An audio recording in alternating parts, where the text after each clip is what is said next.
पुरानी दिल्ली की एक हवेली में कलाधागा का साम्राज्य अपनी आखिरी सांसें गिन रहा था। कलाधागा एक ऐसा नाम जो कभी भारत के पारंपरिक टेक्सटाइल की पहचान हुआ करता था। इसकी शुरुआत दो दोस्तों श्रीनाथ खन्ना और प्रेम नारायण बंसल ने की थी। उन्होंने सिर्फ एक बिजनेस नहीं, एक सपना बुना था, एक ऐसा धागा जो भारत की कला को दुनिया से जोड़ सके। लेकिन अब सालों बाद उनके पोते पोतियों के दौर में ये सपना फीका पड़ रहा था। 27 साल की नैना बंसल अपनी नानी के पुराने करघे पर उंगलियां फिराते हुए कलाधागा की इस हालत को हर रोज देखती और महसूस करती थी। नैना एक प्रतिभाशाली टेक्सटाइल डिजाइनर थी। उसके लिए हर धागा एक कहानी था, हर रंग एक भावना। वो इस विरासत को बचाना चाहती थी, लेकिन वो अकेली थी। और फिर एक दिन दोनों परिवारों ने मिलकर उस पुरानी तिजोरी को खोला, जिसमें दोनों दोस्तों ने अपनी पार्टनरशिप का मूल दस्तावेज रखा था। उस दस्तावेज के आखिरी पन्ने पर एक शर्त थी, एक रिवाज। यदि कलाधागा पर कभी संकट आए और दोनों परिवारों के पास उसे बचाने का कोई और रास्ता न बचे, तो दोनों परिवार एक विवाह के बंधन में बंधकर अपनी ताकत और विरासत को एक कर देंगे। ये शर्त एक तूफान की तरह आई, और इस तूफान के केंद्र में थे नैना और श्रीनाथ खन्ना का पोता कबीर खन्ना। 30 साल का कबीर खन्ना लंदन में एक सफल इन्वेस्टमेंट बैंकर था। वो 10 सालों से भारत से दूर था। उसके लिए विरासत और भावनाएं सिर्फ बैलेंस शीट में भारी पड़ने वाले शब्द थे। वो तर्क और मुनाफे की दुनिया में रहता था। जब उसे इस शर्त के बारे में पता चला, तो उसने इसे अपनी जिंदगी की सबसे बेतुकी बिजनेस डील समझा। लेकिन अपने दादा के आखिरी सपने को बचाने के लिए और परिवार के दबाव में वो दिल्ली आने के लिए तैयार हो गया। नैना और कबीर की पहली मुलाकात दिल्ली के एक शांत कैफे में हुई। नैना को उम्मीद थी कि शायद वो भी इस बेतुकी शर्त के खिलाफ होगा, लेकिन कबीर बिल्कुल शांत था। Look, I know this is ridiculous, उसने अपने ब्रिटिश लहजे वाली हिंदी में कहा, लेकिन ये एक जरूरी विलय है। मेरे पास पैसा और बिजनेस की समझ है, और तुम्हारे पास, खैर, तुम इस ब्रांड को जानती हो। हम शादी करेंगे, कंपनी को बचाएंगे, और फिर अपने अपने रास्ते चलेंगे। It's a simple contract. Naina का दिल टूट गया। कॉन्ट्रैक्ट? वो उसकी पूरी जिंदगी को एक कॉन्ट्रैक्ट कह रहा था। ये सिर्फ एक कंपनी नहीं है, मिस्टर खन्ना। ये मेरे दादा का, आपके दादा का सपना है। ये उन सैकड़ों कारीगरों की रोजी रोटी है। भावनाओं से कंपनियां नहीं चलती, मिस बंसल, नंबरों से चलती हैं, उसने सपाट आवाज में जवाब दिया। उनकी शादी भी किसी बिजनेस मीटिंग की तरह ही हुई। कोई धूम धड़ाका नहीं, कोई रस्में नहीं, सिर्फ कुछ हस्ताक्षर। वे पति पत्नी बन गए, लेकिन असल में वे दो अजनबी थे, जो एक ही मजबूरी के धागे से बंधे थे। वे दिल्ली के एक बड़े से घर में रहने लगे। वो घर भी किसी ऑफिस की तरह था, जहां उन्होंने अपने अपने हिस्से बांट लिए थे। उनके बीच की बातचीत नोट्स और ईमेल तक ही सीमित थी। असली जंग तब शुरू हुई, जब उन्होंने कलाधागा के ऑफिस में साथ काम करना शुरू किया।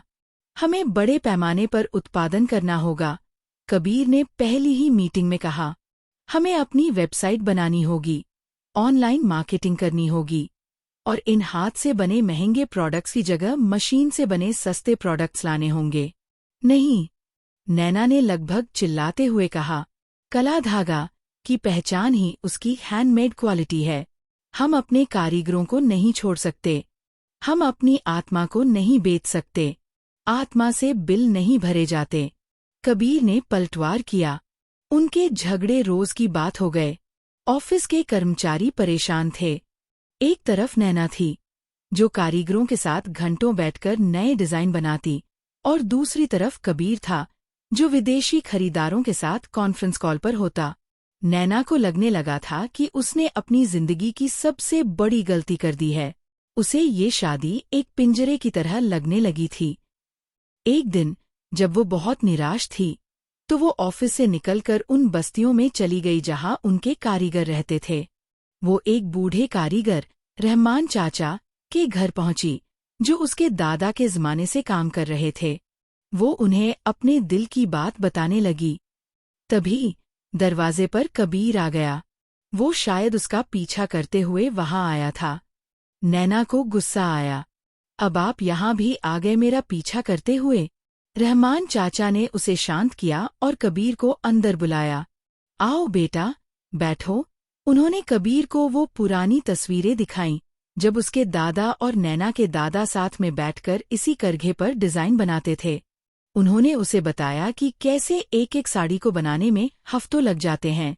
उन्होंने उसे उन कारीगरों की कहानियां सुनाईं, जिनकी कई पीढ़ियां कला धागा से जुड़ी थीं। कबीर खामोशी से सब सुनता रहा। उसकी आंखों में कोई भाव नहीं था, लेकिन वो कुछ देख रहा था, कुछ महसूस कर रहा था, जो उसने अपनी लंदन की जिंदगी में कभी नहीं देखा था। उसने उन हाथों को देखा, जिन्होंने धागों में जिंदगी भर दी थी। उसने उस कला को देखा, जिसे वो अपनी बैलेंस शीट में फिट नहीं कर पा रहा था। उस दिन के बाद कबीर के व्यवहार में एक हल्का सा बदलाव आया। वो अब भी मुनाफे की बात करता था, लेकिन अब वो कारीगरों की बात भी सुनने लगा था। वो कभी कभी चुपचाप नैना को डिजाइन बनाते हुए देखता। एक रात वे दोनों ऑफिस में देर तक काम कर रहे थे। एक बहुत बड़े अंतर्राष्ट्रीय खरीदार, मेसन लाफियट, ने उन्हें एक सैंपल कलेक्शन भेजने को कहा था। ये उनके लिए एक बहुत बड़ा मौका था, लेकिन उनके पास वक्त बहुत कम था। उस रात काम करते करते उनके बीच की बर्फ थोड़ी पिघली। उन्होंने पहली बार अपने काम के अलावा कोई और बात की। कबीर ने उसे लंदन के बारे में बताया, अपने अकेलेपन के बारे में, और नैना ने उसे अपने सपनों के बारे में बताया। उन्हें लगा जैसे शायद वे एक टीम की तरह काम कर सकते हैं। लेकिन फिर एक सुबह नैना जब ऑफिस पहुंची, तो उसने देखा कि वर्कशॉप में नई मशीनें लगाई जा रही हैं। कबीर ने उसे बिना बताए ऑर्डर को समय पर पूरा करने और लागत बचाने के लिए कलेक्शन का एक हिस्सा मशीन से बने सस्ते कपड़े से तैयार करने का फैसला कर लिया था। नैना के लिए ये सिर्फ एक बिजनेस का फैसला नहीं था, ये एक धोखा था। ये उन सभी बातों का, उन सभी कहानियों का और उस भरोसे का अपमान था, जो शायद उनके बीच पनपने लगा था। वो सीधा कबीर के केबिन में गई। उसके हाथ कांप रहे थे। ये क्या है, कबीर? कबीर ने नजरें उठाईं। ये एक स्मार्ट बिजनेस फैसला है, नैना। हम समय पर डिलीवरी कर पाएंगे। ये धोखा है, नैना चिल्लाई, उसकी आंखों में आंसू थे। आपने सिर्फ मुझे ही नहीं, उन सभी कारीगरों को और हमारे दादाओं के सपने को धोखा दिया है। मुझे लगा था कि आप बदल रहे हैं, लेकिन मैं गलत थी। आप कभी नहीं बदल सकते। ये शादी, ये पार्टनरशिप, सब एक बहुत बड़ी गलती थी। ये कहकर वो वहां से चली गई। कबीर अकेला बैठा रह गया। उसके पास हर तर्क था, हर नंबर था, लेकिन आज पहली बार उसे लगा कि वो अपनी जिंदगी की सबसे जरूरी जंग हार गया है।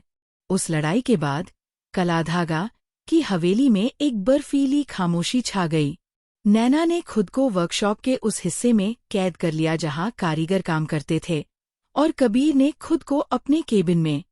वे एक ही छत के नीचे रहते थे, एक ही मकसद के लिए काम कर रहे थे, लेकिन उनके बीच मीलों की दूरी थी।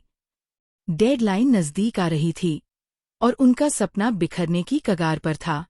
नैना ने फैसला किया कि वो अपना कलेक्शन खुद तैयार करेगी, बिना किसी मशीन के, चाहे उसे दिन रात एक क्यों ना करना पड़े। वो कारीगरों के साथ मिलकर काम करने लगी। उसकी आंखों में एक जिद थी, अपने उसूलों को बचाने की जिद। उधर कबीर अपनी मशीनों से बने परफेक्ट लेकिन बेजान कपड़ों के थान को देख रहा था। उसे अपनी जीत एक हार की तरह लग रही थी। उसे रहमान चाचा की बातें याद आ रही थीं। उसे नैना का जुनून याद आ रहा था। वो अपने केबिन से बाहर निकला और चुपचाप उस वर्कशॉप में गया जहां नैना काम कर रही थी। उसने देखा कि नैना थकी हुई है, लेकिन उसकी आंखों में एक चमक है। वो कारीगरों के साथ हंस रही थी, उन्हें चाय पिला रही थी, और उनके साथ मिलकर एक एक धागे को संवार रही थी। उसने उस कपड़े को देखा जो वे बना रहे थे। वो परफेक्ट नहीं था, उसमें हाथ की बनी हुई छोटी छोटी खामियां थीं, लेकिन हर धागे में एक कहानी थी, एक आत्मा थी। कबीर को अपनी गलती का एहसास हुआ। उसे समझ आया कि वो कलाधागा पर लंदन का एक कॉरपोरेट मॉडल थोपने की कोशिश कर रहा था, जबकि उसकी असली ताकत तो उसकी जड़ों में थी, उसकी कला में थी। उसे एहसास हुआ कि नैना सिर्फ भावुक नहीं थी, वो दूरदर्शी थी। उसने एक बड़ा फैसला लिया। अगली सुबह जब नैना वर्कशॉप पहुंची तो उसने देखा कि सारी मशीनें हटा दी गई हैं और कबीर सभी कारीगरों के साथ बैठा उनसे हाथ की बुनाई के गुर सीख रहा था। नैना हैरानी से उसे देखती रही। ये सब क्या है? उसने पूछा। कबीर उसके पास आया। उसके चेहरे पर अहंकार नहीं, बल्कि एक सच्ची शर्मिंदगी थी। मैं माफी चाहता हूँ नैना, उसने धीरे से कहा। तुम सही थी, मैं गलत था। मैं इस ब्रांड की आत्मा को समझने में नाकाम रहा, लेकिन मैं अब सीखना चाहता हूँ। क्या तुम मुझे एक और मौका दोगी? एक सच्चे पार्टनर की तरह। नैना की आंखों में आंसू आ गए। ये वो कबीर था जिसे वो हमेशा से जानना चाहती थी। उसने हाँ में सिर हिलाया। उस दिन के बाद सब कुछ बदल गया। वे अब दो अलग अलग सिरों पर नहीं, बल्कि एक ही धागे के दो सिरे थे। कबीर ने अपने बिजनेस के ज्ञान का इस्तेमाल किया और नैना ने अपनी कलात्मक समझ का। उन्होंने मिलकर एक नया रास्ता निकाला। कबीर ने एक नई मार्केटिंग स्ट्रेटजी बनाई। उन्होंने हर प्रोडक्ट के साथ उस कारीगर की कहानी का एक छोटा सा टैग लगाना शुरू किया, जिसने उसे बनाया था। उन्होंने अपनी वेबसाइट पर कारीगरों के इंटरव्यू डाले। उन्होंने दुनिया को सिर्फ एक प्रोडक्ट नहीं, बल्कि उसके पीछे की कला और कलाकार को बेचा। वे दिन रात साथ काम करते। काम के बीच वे एक दूसरे को जानने लगे। उन्होंने अपने बचपन, अपने सपनों और अपने डरों के बारे में बातें की। नैना ने कबीर के उस रूप को देखा जो दुनिया से छुपा था, एक ऐसा इंसान जो अपने दादा के सपने को पूरा करने का बोझ उठाए हुए था। और कबीर ने नैना की उस ताकत को देखा जो उसकी कोमलता में छुपी थी। उनकी प्रोफेशनल पार्टनरशिप धीरे धीरे एक गहरी दोस्ती में और फिर एक खामोश प्यार में बदलने लगी। उन्हें खुद भी पता नहीं चला कि कब वो एक दूसरे के लिए सिर्फ बिजनेस पार्टनर नहीं, बल्कि जिंदगी के पार्टनर बन गए।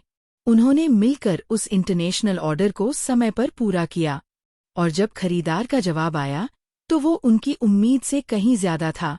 मेसन लाफिएट न सिर्फ उनके काम से, बल्कि उनकी कहानी से भी बेहद प्रभावित हुआ था। उन्होंने उन्हें एक बहुत बड़ा एक्सक्लूसिव कॉन्ट्रैक्ट ऑफर किया। कलाधागा बच गया था। वो अब पहले से भी ज्यादा कामयाब था। उस शाम जब वे ऑफिस में अकेले थे तो माहौल में जीत की खुशी थी, लेकिन एक अजीब सी खामोशी भी थी। तो कॉन्ट्रैक्ट पूरा हो गया? कबीर ने धीरे से कहा। हाँ, नैना ने जवाब दिया। उनकी शादी का मकसद पूरा हो चुका था। तकनीकी रूप से वे अब आजाद थे। नैना, कबीर उसके करीब आया। हमारे दादाओं ने दो परिवारों को एक धागे से जोड़ा था। वो धागा मजबूरी का था, लेकिन पिछले कुछ महीनों में हमारे बीच भी एक धागा बुना है, और वो धागा मजबूरी का नहीं है। उसने अपनी जेब से एक छोटी सी डिब्बी निकाली। नैना का दिल जोरों से धड़कने लगा। उसने डिब्बी खोली। उसके अंदर कोई महंगी अंगूठी नहीं थी। उसके अंदर हाथ से बुने हुए दो धागे थे, जो एक दूसरे से खूबसूरती से गुंथे हुए थे। ये हमारी कहानी है, कबीर ने कहा। दो अलग अलग धागे जो मिलकर एक हो गए। हमारी शादी एक कॉन्ट्रैक्ट से शुरू हुई थी, लेकिन मैं चाहता हूं कि हमारी जिंदगी एक वादे पर शुरू हो। क्या तुम मेरी हमसफर बनोगी, नैना? हमेशा के लिए। नैना रो रही थी, लेकिन ये खुशी के आंसू थे। उसने हाँ में सिर हिलाया और उसे गले लगा लिया। दो अजनबी जो एक टूटी हुई विरासत को बचाने के लिए हमसफर बने थे, आज एक दूसरे की जिंदगी बन चुके थे। उन्होंने सिर्फ कलाधागा को नहीं बचाया था, उन्होंने एक दूसरे को भी बचाया था और उन्होंने मिलकर एक ऐसी कहानी बुनी थी जो उनकी कला की तरह ही खूबसूरत, सच्ची और हमेशा के लिए थी।